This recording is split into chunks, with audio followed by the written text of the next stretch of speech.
1, 2, 3, 4.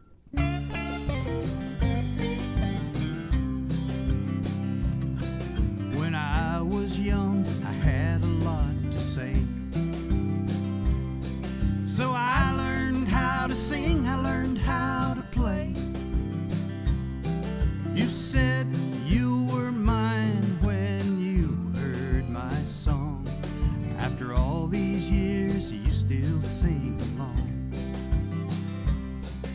The first time, the best time, the good times to come. Those three things we'll never forget. Hello, everyone. Thank you so much for joining us this evening. My name is Maria Belcher, and I'm the Executive Director at FestivALL Charleston, and it's my pleasure to welcome you to another wonderful episode of Three Things. We are on Season 5, Episode 5, and this episode is a part of FestivFALL, a virtual and at-home festival based out of Charleston, West Virginia, made up of 8 days of art, music, theater, dance, family fun, and so much more. We invite you to check out the full schedule with details on the events and performances at festivallcharleston.com. I'd also like to give a profound thank you to our sponsors of Season 5 of Three Things: West Virginia Public Broadcasting, Farmer Klein & Campbell, the University of Charleston, MVB Bank, Taylor Books, and the Charleston Convention and Visitors Bureau. A big thank you to our season ticket holders and to you, our audience. And I know you're all looking forward to hearing from our three amazing guests this evening. And to introduce them, I will now pass the mic to Three Things producer and founder, Mr. Jeff Shirley. Take it away, Jeff.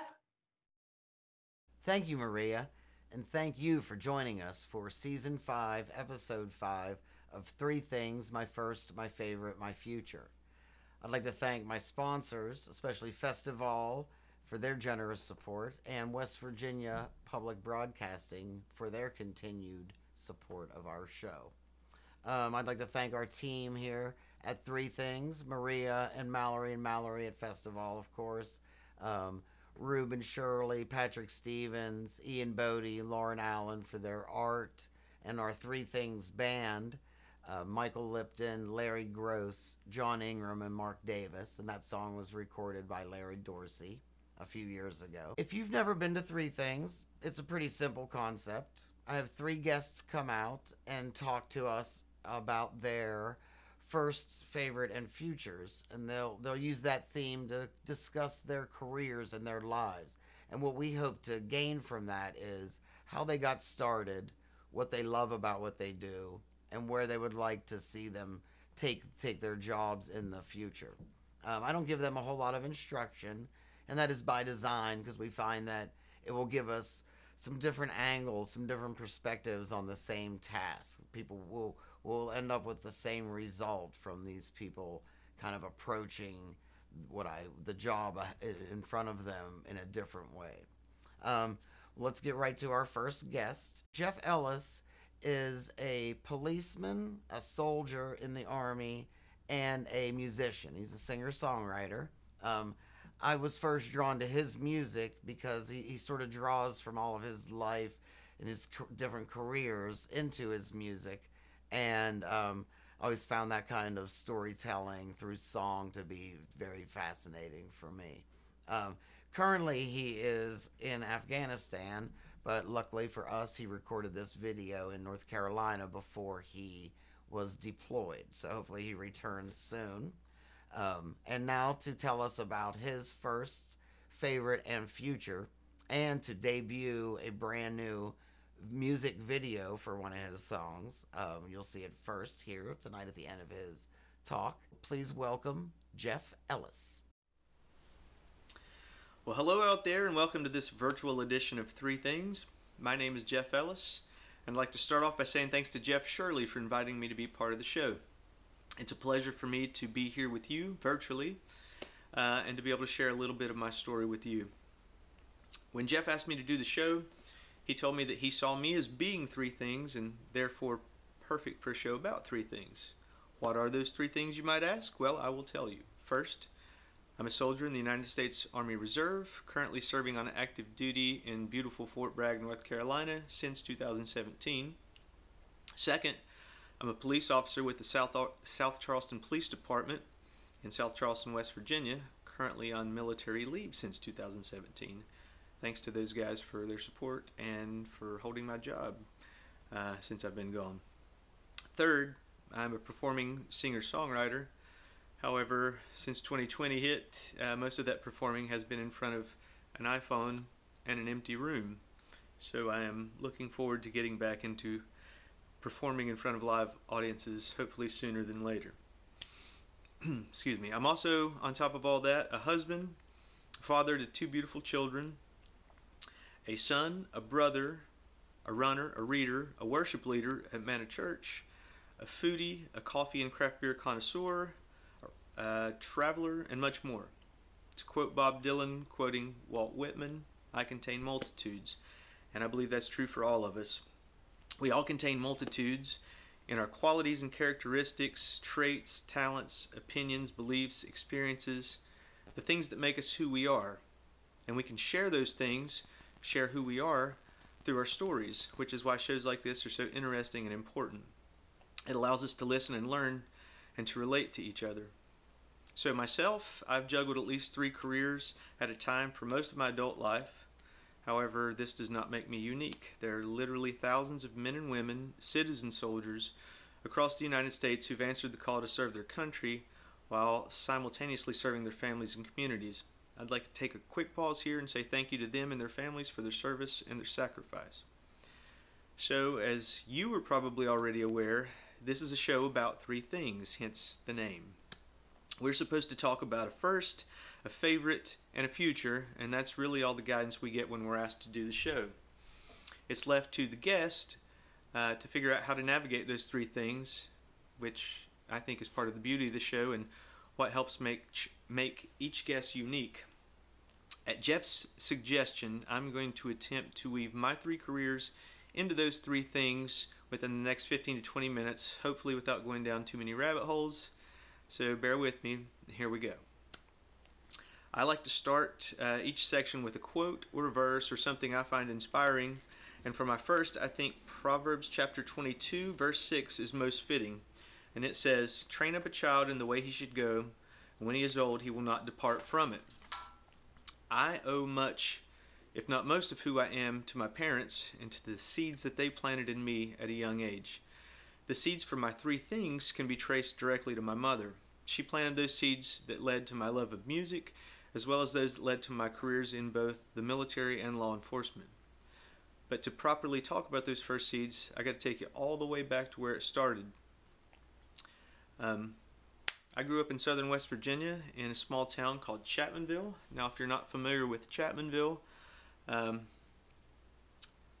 in the early 80s rather, it was a lot like Mayberry. You didn't have to lock your doors.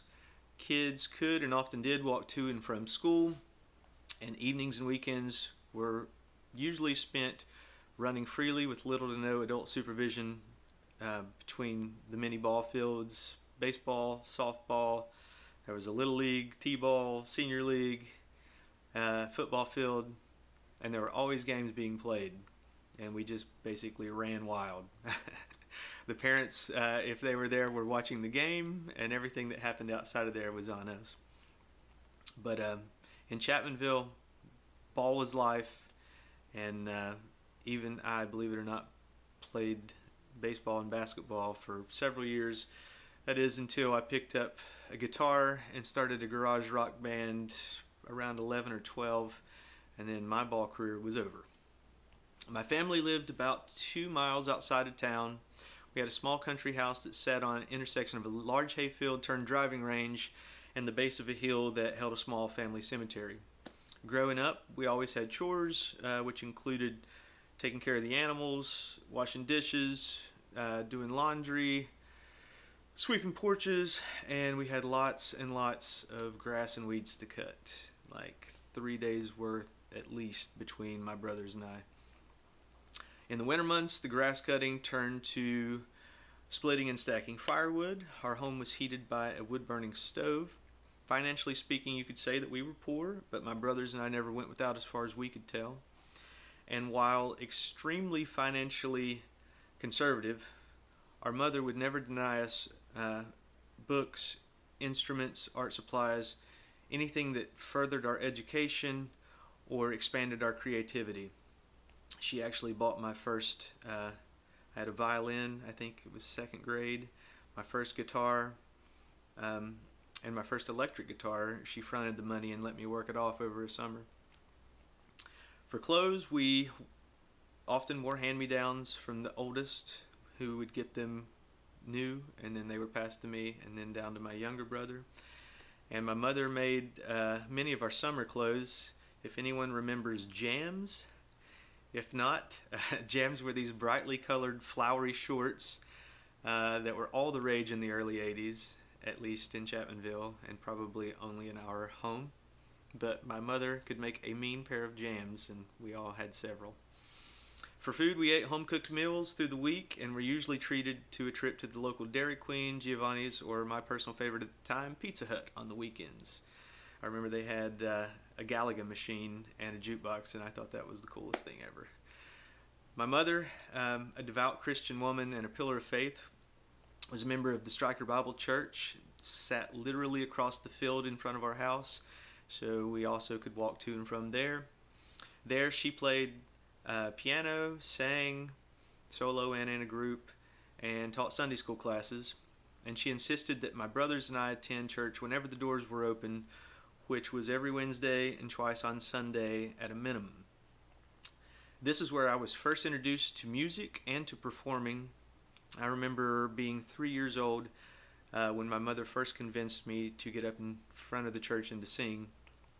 And I couldn't tell you the name of the song that I sang, but I could tell you I remember being very nervous, and then as soon as I started singing, that went away and everything was fine. And that could be said for pretty much every performance I've done through my life since. I still get nervous every time I perform. It doesn't matter how big or small the crowd. In fact, sometimes the smaller crowds make me more nervous. But after that first time at 3 years old, I sang in church plays, Christmas pageants, at vacation Bible school, at church camp, and so on. We had an old piano in our house that my mother used to practice on, and later on my younger brother used for piano lessons. But I can remember tinkering around, picking out melodies, songs I'd heard on the radio, or songs that I was just making up. And I did that often.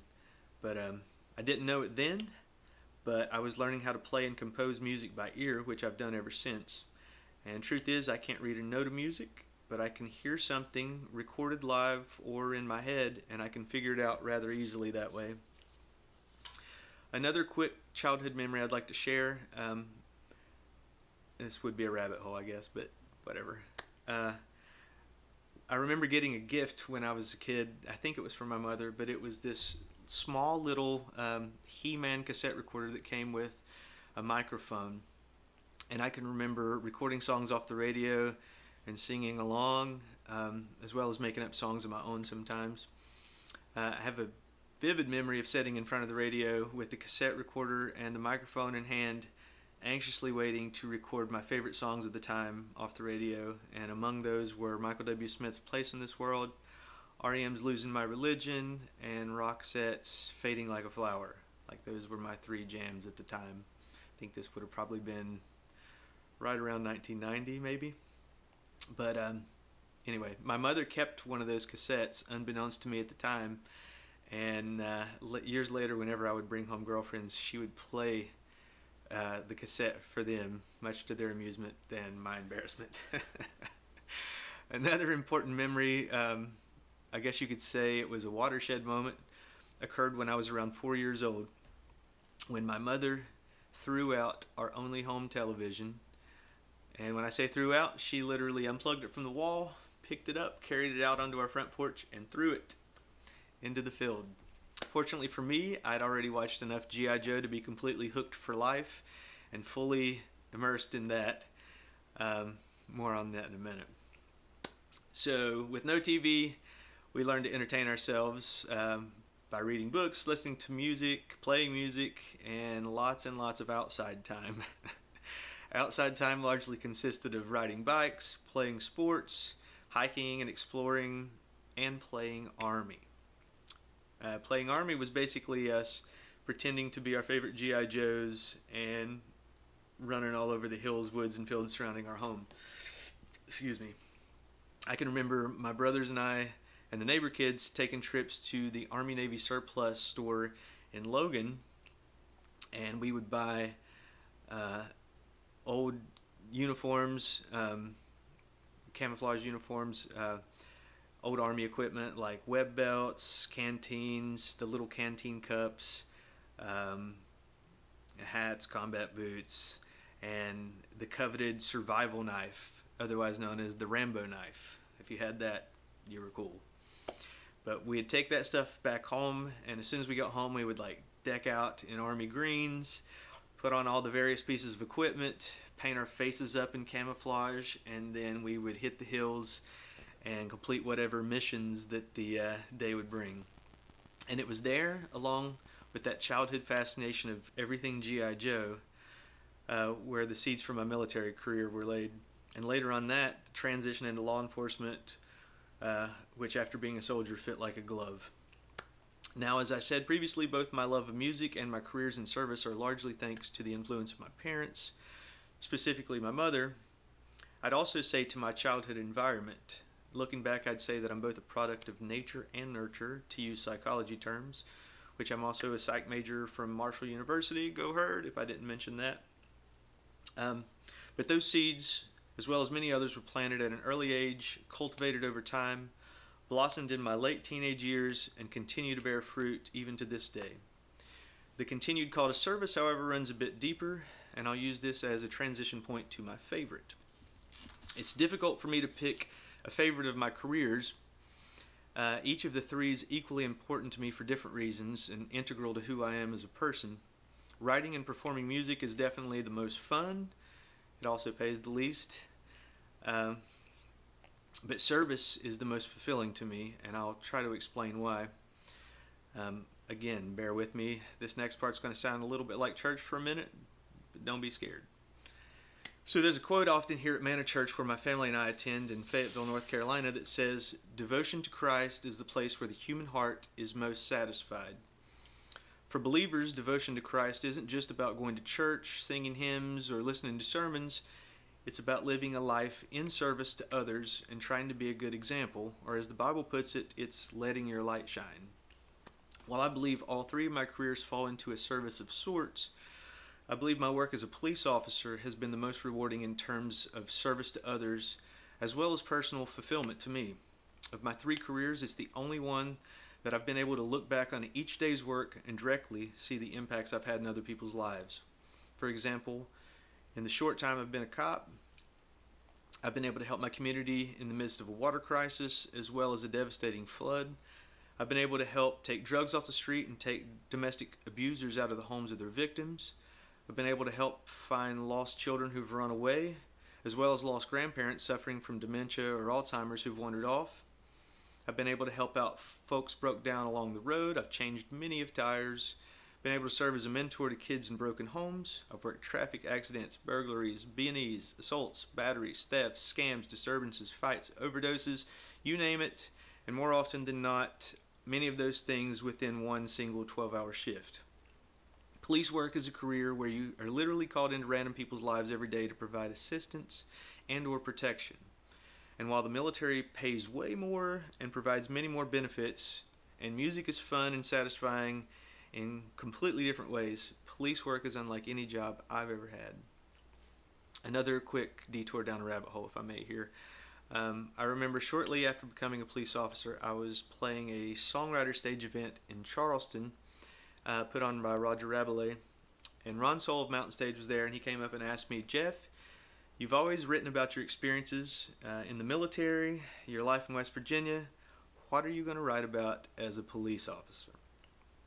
And I remember saying, "Ron, as a police officer, I'm called into dozens of people's lives every day, and I get exposed to all their stories too, many of them stories you'd have to see to believe.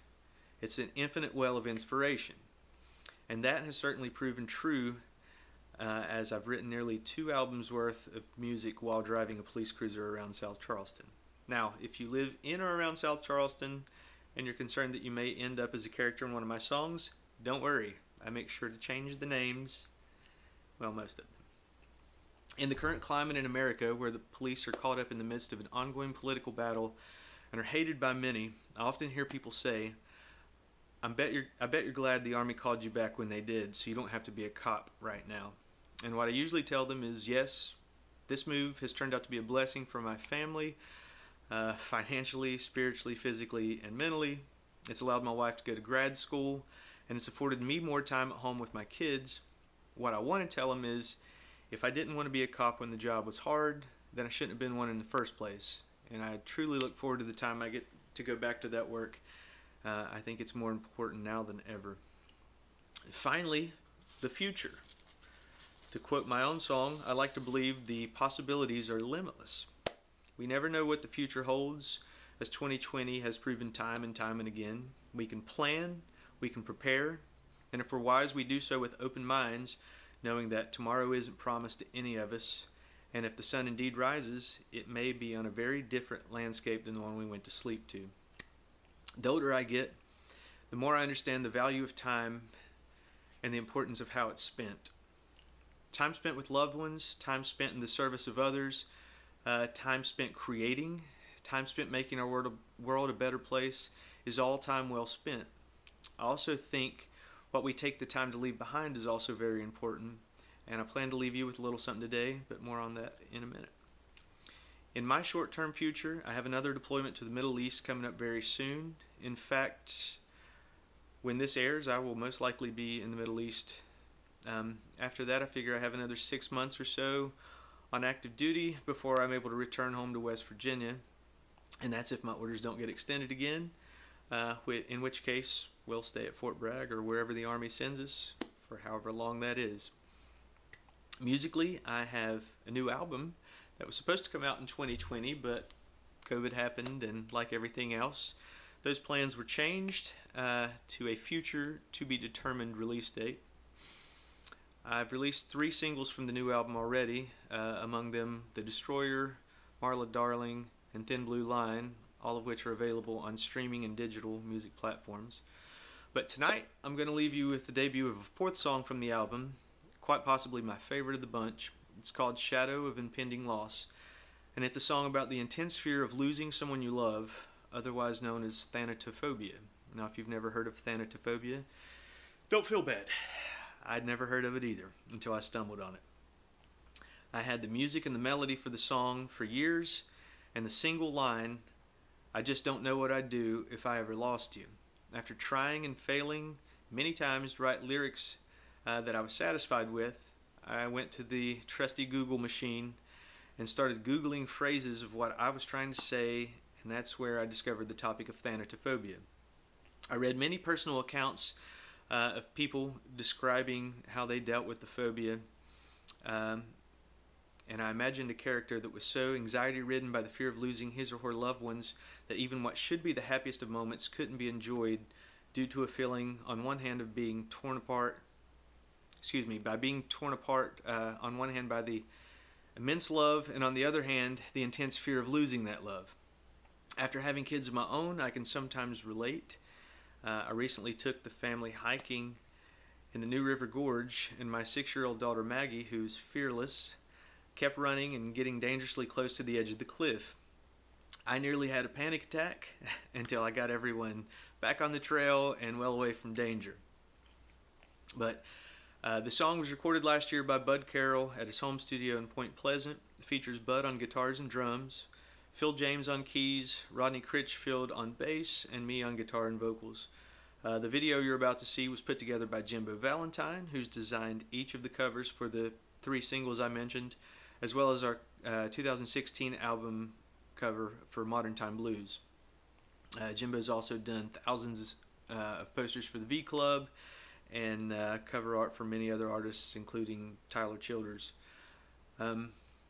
So, in closing, thanks again to Jeff for having me on the show. Thanks to you for watching and supporting homegrown local entertainment. I hope you enjoyed the song, and I hope you enjoy the show. Be sure to check out the album when it comes out. And without further ado, I give you the debut of Shadow of Impending Loss. Enjoy.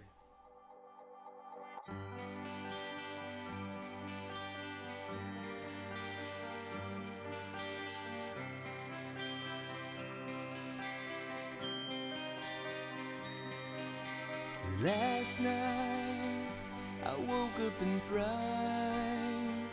I dreamed you were gone, and I couldn't find you. I reached out, overcome with doubt, till I found you there, sleeping sound beside me. A brief sigh of relief, but the fear kept me from sleep. I can't hold on to you, no matter how hard I try. You'll be taken in time. It's tearing me in two. I just don't know what to do if I ever lost you.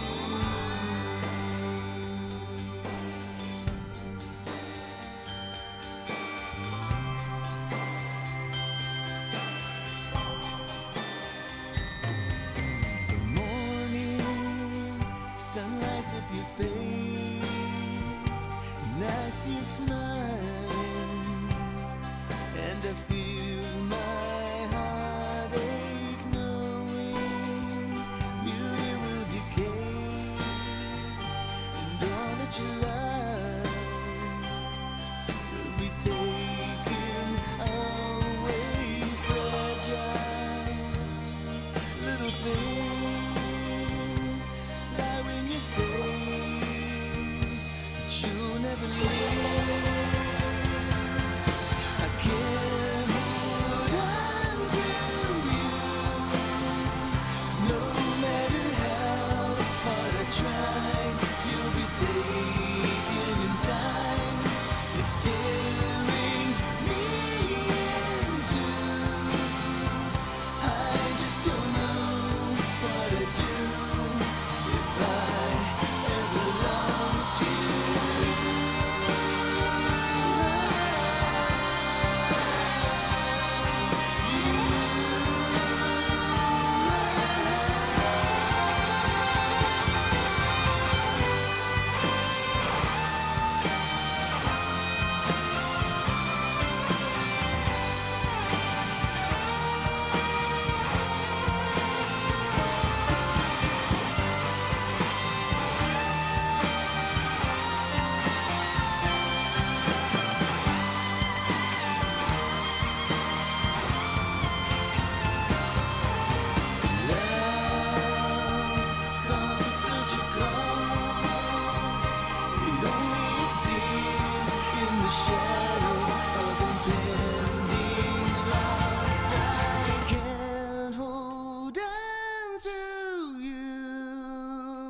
No matter how hard I try, you'll be taken in time. It's tearing me into. I just don't know what to do if I ever lost you.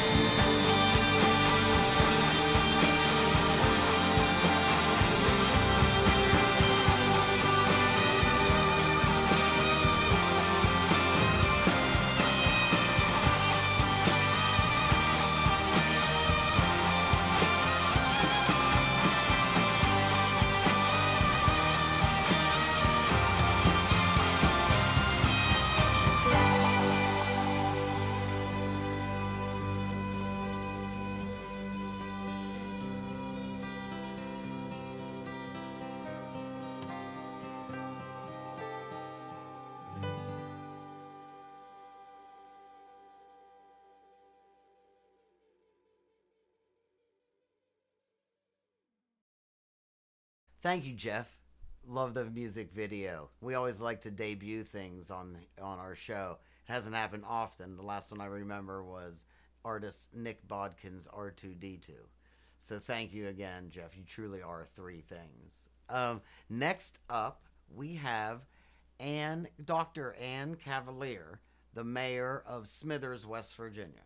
Now, Ann, she was interesting to me just being a small town mayor, and I think that may be why I called her up. Then I started kind of looking deeper into her career and her life, and she went from being an administrator and faculty member at West Virginia Institute of Technology before it changed names, retiring from there and then getting a job at the United States Department of Commerce as the director for the states of Maryland and West Virginia. And then, after retiring from that, became the mayor of a very small town in West Virginia. And I just find that fascinating. I actually went down to visit her this past week at her office at City Hall and just had a great time getting to know her and what she's doing down there in Smithers. So please welcome, to talk about her first, favorite, and future, Dr. Ann Cavalier. Good morning. Welcome to the banks of the Great Kanawha River. I absolutely love it here. This is Mayor Mom reporting to you from her gardens in Smithers, West Virginia, a place I often refer to as the heart of West Virginia. Just 30 miles to the east of the world-famous New River Gorge Bridge, and 30 miles to the west is the state capital of Charleston. Smithers is in that sweet spot right in between. I've had several names in life, titles: Fred's wife, Brian's mom, Dr. D.N. Cavalier, Professor Cavalier, Mayor Ann Cavalier. And one of my all-time favorites is this, Mayor Mom.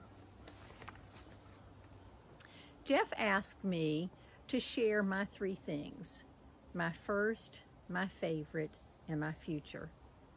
I'm not sure why Jeff asked me, but I'm really glad that he did. Perhaps like you, I've been so busy living that I never really thought about it. I never really thought about why I made the choices that I did.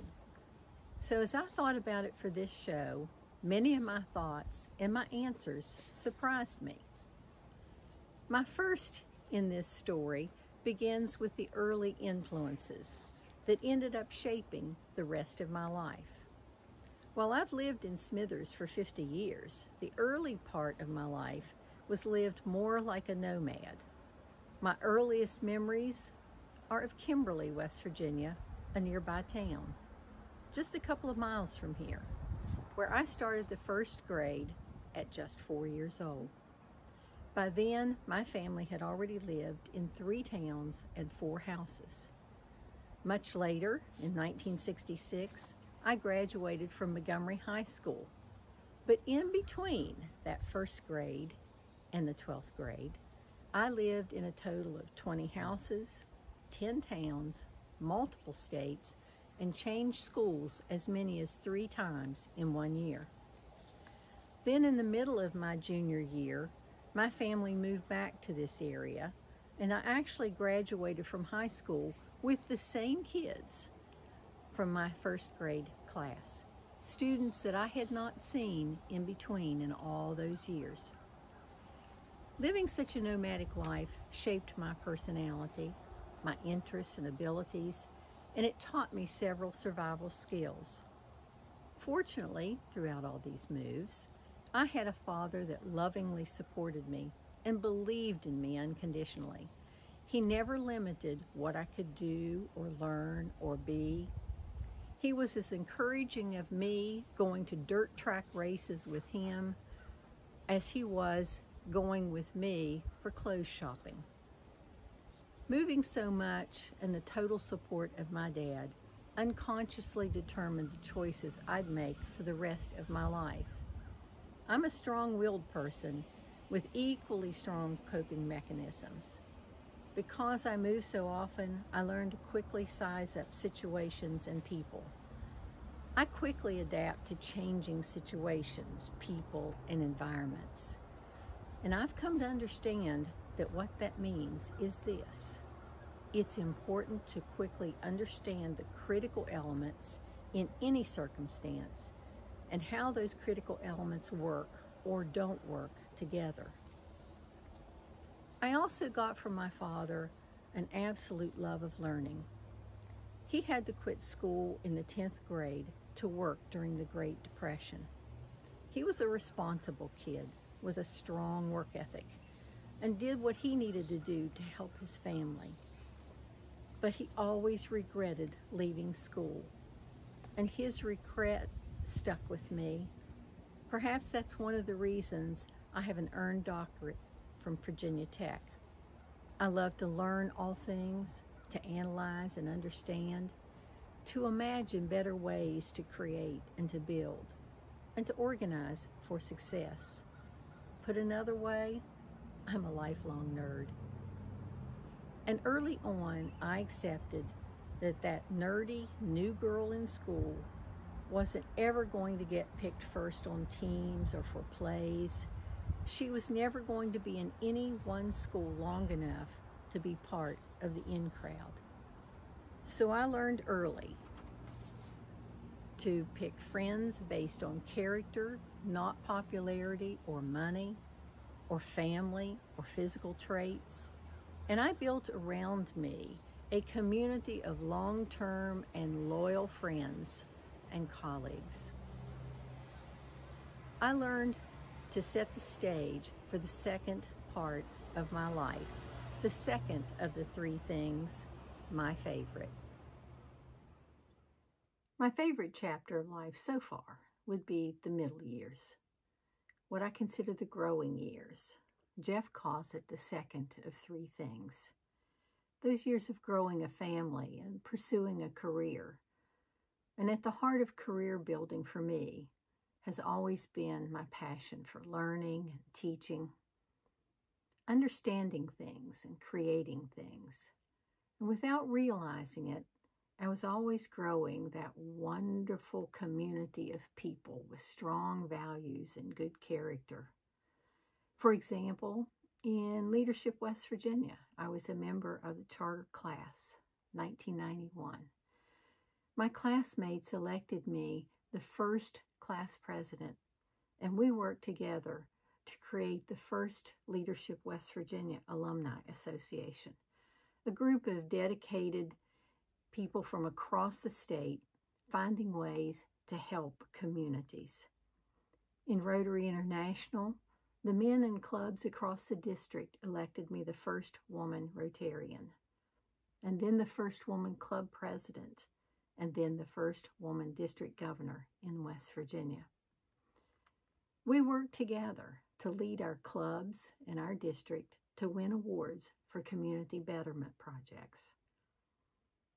And as a faculty member, I enjoyed getting students involved in helping others by working with me on consulting projects for companies and governments across the state.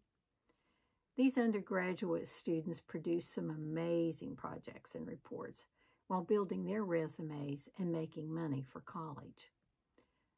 There have always been these wonderful people, whether around my home in my personal life or out in the work world, who are willing to come together. And with them, we work together on community projects to make the world a little better for us all. It hasn't really mattered where I worked or what my title was at any given time, because at the core, I was always unconsciously doing the very same things. I was learning and teaching. I was analyzing to see what makes things tick. I was identifying those wonderful people of talent and character and asking them to work together. And generously, they always said yes. I've never stopped before to really think about any of this. Jeff's assignment has been for me, therefore, very introspective. so I apologize for all the I's and the me's you've had to listen to. Perhaps I've also been so busy living that I've not spent much time thinking about the future. Jeff's assignment asked me to take that time and to do just that, to think about number 3, the future, in his 3 things. Welcome now to the Mayor's office, Smithers City Hall, inside of the Gateway Center, the newly converted elementary school where we house a daycare center, a medical clinic, a dental clinic, a pharmacy, behavioral health medicine, the senior center, insurance company, City Hall, and the police department. I'm here to talk about the future.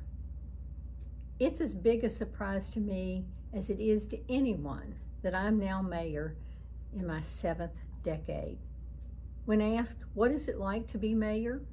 I'm quick to say, I'm having a blast, but I'm probably driving everybody else crazy, including my loving and very supportive husband, who has supported me in everything that I've ever done, and who's now holding the cue cards for this. In my view, I'm a public servant, and my one overarching obligation is to create and sustain a clean, safe, and attractive community for the residents who elected me. One that promotes health and vitality for the residents, for our businesses, and for visitors. I'm having a lot of fun at this job because learning and teaching, figuring out things, trying to understand, trying to build coalitions are essential to this goal of mayor, and because I get to work together with some really incredibly talented, dedicated, and caring people. But it's a big challenge. Smithers and the surrounding area were built on coal in the late 1800s and early 1900s. This valley saw tremendous growth in the coal industry, and that created jobs and investment, and those brought people from around the world to settle here. By 1938, the local coal camps of Cannelton, Smithers, Oakland, Longacre, Harewood had grown together, and local leaders incorporated them into the city of Smithers. Smithers and its neighboring Montgomery grew and thrived from the 1960s through the 1980s. But the downturn of coal began in the 1970s due to many and varied reasons, not the least of which was the turn to cheaper natural gas to fuel houses and industry. We watched the slow but steady loss of coal and coal-related jobs. And then the interstate was routed around us, and the town center mall was built in Charleston.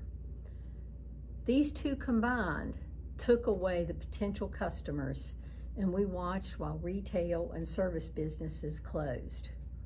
Just in Smithers alone, between 2016 and 2018, we saw the closure of West Virginia Tech campus in Montgomery, the closure of the local Kroger's grocery store in Smithers.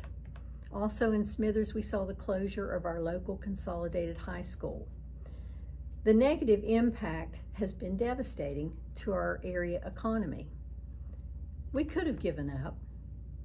We could have not cared about the future, but we didn't give up, and we do care.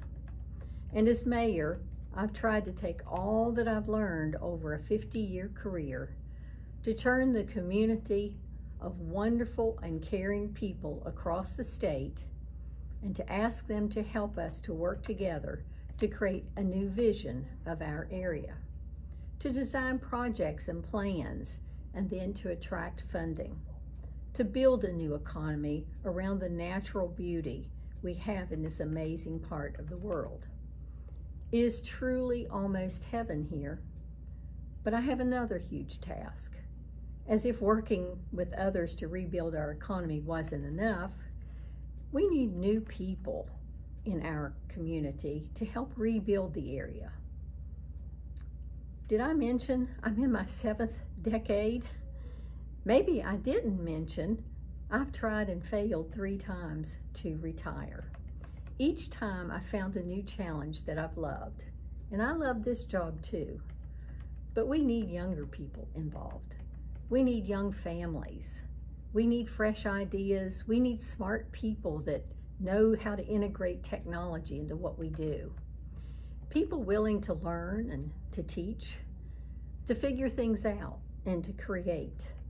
A new generation of leaders willing to work together to help create and to sustain the economy in our area. We're launching a new effort this month called Cultivate West Virginia, funded by the West Virginia Hub. And the goal is to engage community members from across the area, to ignite enthusiasm, to get people involved, to identify new leadership. That's what I want for the future of our area, for younger, more creative and driven leaders to emerge.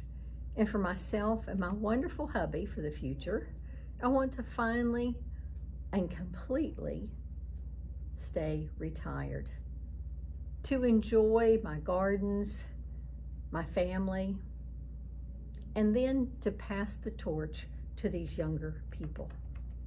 This assignment has made me think about the whys and the hows of my first, my favorite, and my future. Thank you, Jeff, for making me take the time to be introspective. Thank you, Mayor Cavalier. It's really been an honor to have you on our show.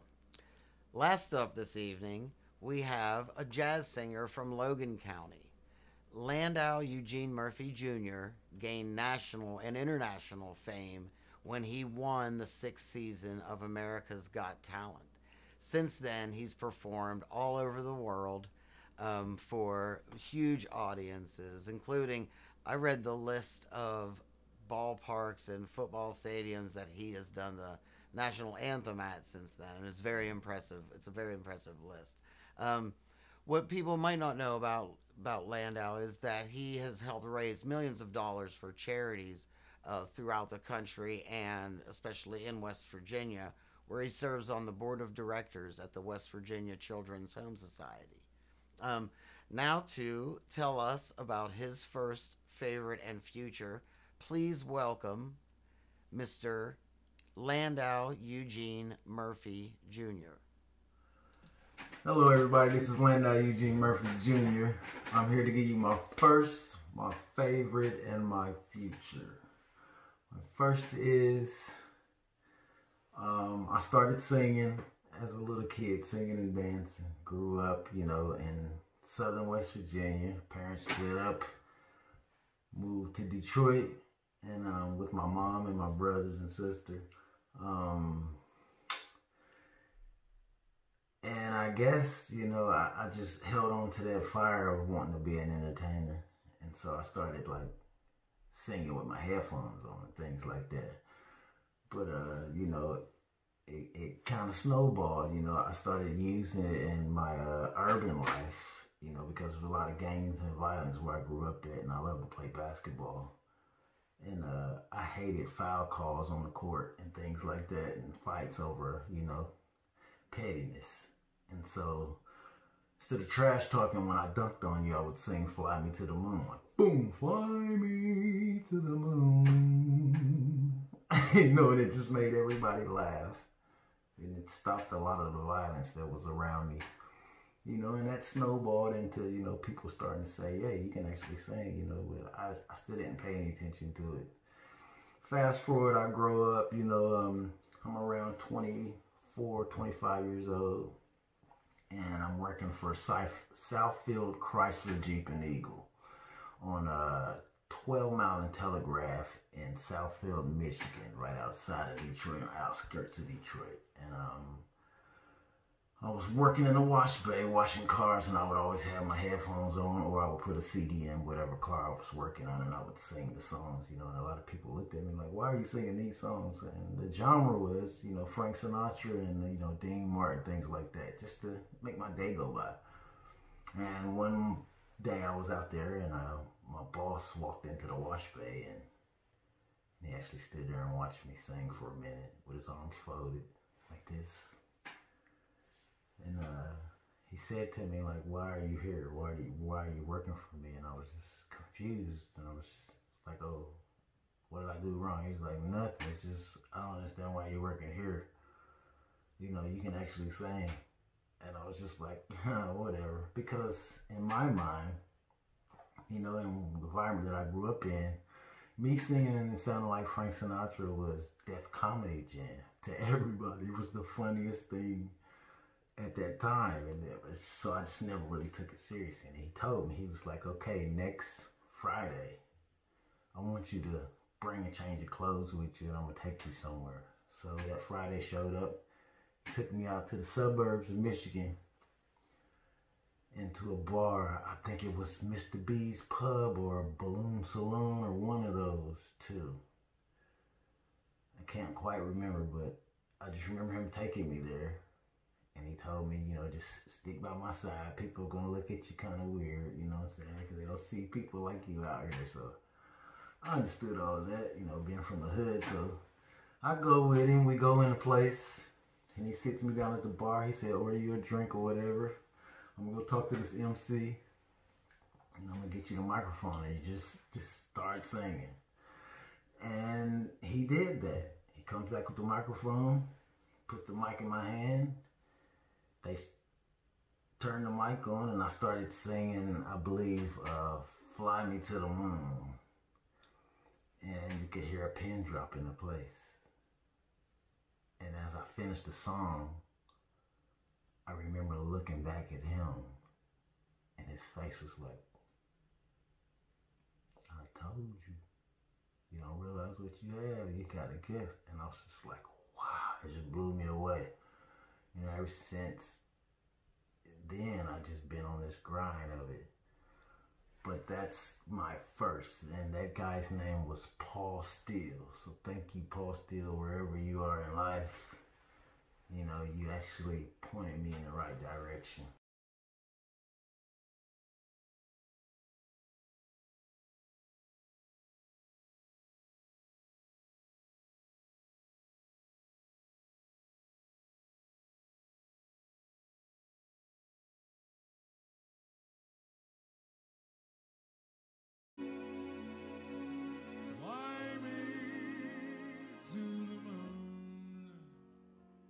Let me play among the stars and let me see what spring is like on Jupiter and Mars. In other words, hold my hand, big West Virginia hand, y'all. In other words, darling, kiss me, fill my heart with song, let me sing forevermore. You are all I long for, all I worship and adore. In other words, please be true. In other words, I love you. Hey!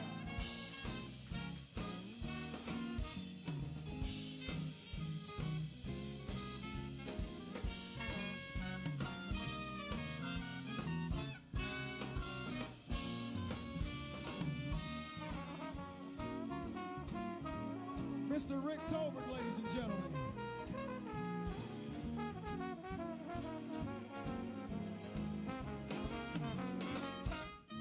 Won't you fill my heart with song? Let me sing forevermore. You are all I long for, all I worship and adore. In other words,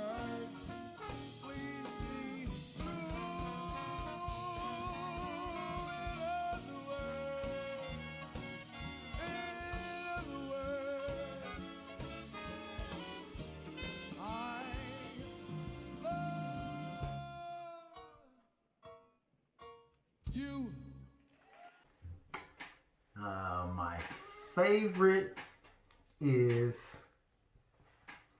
I think right now, the birth of my son. His name is Logan Eli Murphy. He has my initials, but with different names. You know, I wanted to give him a fresh start, but I also wanted him to have my initials. So his name is Logan Eli Murphy. He was born December 30th of 2016. And he's just been a joy in my life. You know, he's slowed me down a lot. You know, I've been on the road grinding a lot. He's 3 years old now. I've been grinding on the road for a long time. And it's just a whole new experience, you know, being a dad again. A newer dad, I would say. And he's the joy of my life, you know, and I wouldn't trade it for the world. And, you know, with him being here, it just inspired me to do even better in my life. And so, you know, being the person that I am, I've been, you know, to schools and I've talked to kids about staying in school and doing all these things. And I started to think to myself, like, I can tell them this, but it'd be best if I showed them. So I went back to school and I graduated actually this year, 2020. During this pandemic, I just took the time out to actually focus on my high school diploma, and I got it. You know, and it wasn't easy, and it blew my mind, because when you start mixing numbers with letters, which is called algebra, it just freaked me out. I was just blown away by it, you know, and I had that in high school, but, you know, it just, after 30 years of being out of high school, it was just mind-boggling. America's Got Talent Season 6 winner Landau Eugene Murphy used downtime during the pandemic to finish something he started long before beginning a career as a singer. Now he's got his GED. I just hated the fact that I could never put high school graduate on my application. Murphy said he dropped out in the 11th grade. I was born in Logan, West Virginia, and my parents split up, and then my mom moved me to Detroit. So I had to adapt to a whole new lifestyle in 1984. You know what I'm saying? 84, 85, crack boom, gang violence, all that stuff was brand new to me. Murphy says he didn't finish high school, opting to enter the workforce. Pursuit of paychecks put the goal of getting a diploma in the back seat as he navigated through life. The third try with the GED test was the charm. It took me 30 years, but I actually did it. So if any one of y'all thinking about dropping out, look at my testimony and go ahead and finish it, so you don't have to go through the things that I went through, you know, as far as regretting it later on in life.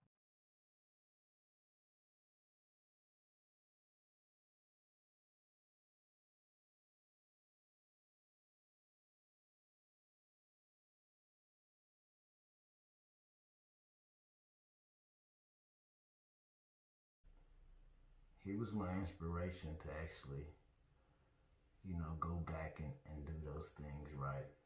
So when he gets to that age, I can tell him, hey, don't make the same mistakes that I did, and here's what I had to do it. So you have this opportunity to do it, so just go ahead and do it. Stay true to your heart and love yourself, and also love your peers. Love everybody in this room, because these are the people that you're going to grow up with. So all you guys have to encourage each other to be great. Always strive for the best things in life. No matter where you come from, know that you can always make something great of yourself and of your community. You can always strive to give back. And my future is basically just continue to earn a living, continue to give back as much as I can, you know, and also be a good mentor to my kid and friends and family and fans. Just continue to be myself, grow and prosper in the most positive ways that I can possibly do it, without, you know, jeopardizing my dignity, my pride, you know, staying humble, far as my music career, I will definitely want that to keep going and growing. Once this pandemic is over, we can get back to that. And just, you know, keep living out my dreams and inspire people to always follow their dreams and try their best to live their dreams. Because a job isn't a job when you love what you do. And I've learned that through this whole process called life. So that's my first favorite and future. Thank you all for listening. I hope this is an inspiration to all of you out there. Let's get through this pandemic and get back to business. I've been so many places in my life and time. I've sung a lot of songs. I've made some bad runs. I've acted out my life on stages with 10,000 people watching. But we're alone now, and I'm singing this song to you. I know your image of me is what I hope to be. I've treated you unkindly, but darling, can't you see? There's no one more important to me. Baby, won't you please see through me? 'Cause we're alone now, and I'm singing this song to you. You taught me a precious secret of a true love, withholding nothing. You came out in front when I was hiding. Now I'm much better, and if my words don't come together, listen to the melody, 'cause my love is in there hiding.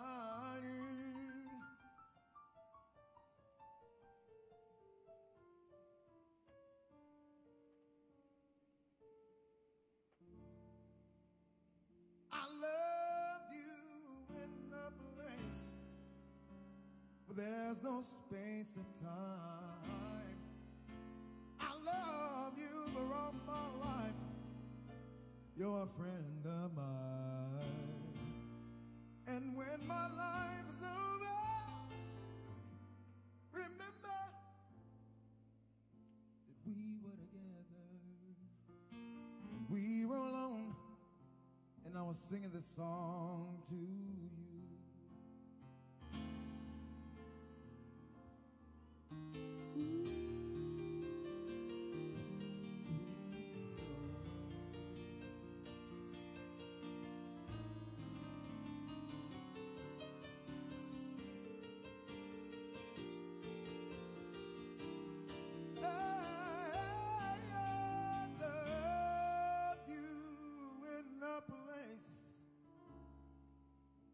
There's no space of time. I love you for all my life. West Virginia, you're a friend of mine. And when my life is over, remember when we were together. We were alone, and I was singing this song to you. We were alone, and I was singing this song to you. We were alone, and I was singing this song. Ooh, singing this song to you.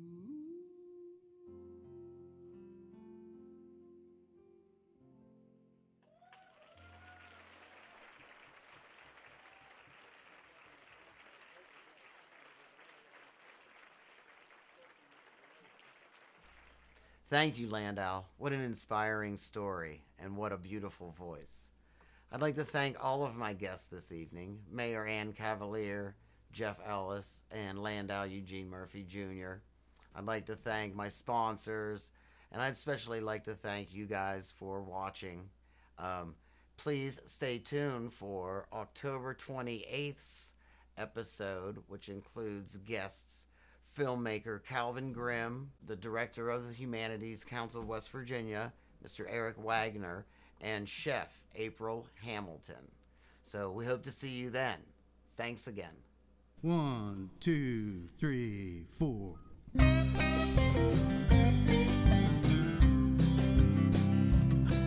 When I was young, I had a lot to say. So I learned how to sing, I learned how to play. You said you were mine when you heard my song.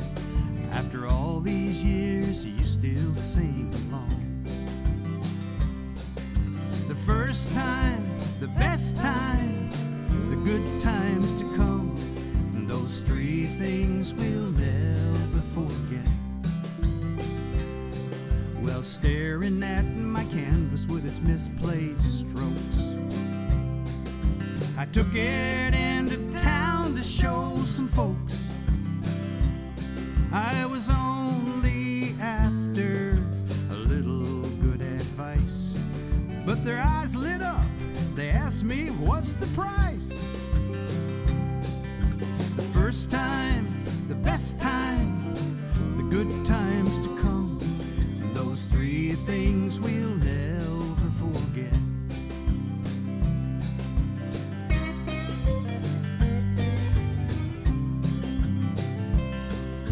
An old pile of wood and a can of paint. You can see what it could be, not what it ain't. A blank piece of paper, a thought in your head. Say what you're saying till all you're saying is said. Oh, the first time, the best time, the good times to come, those three things we'll never forget. The first time, the best time, the good times to come, those three things we'll never forget.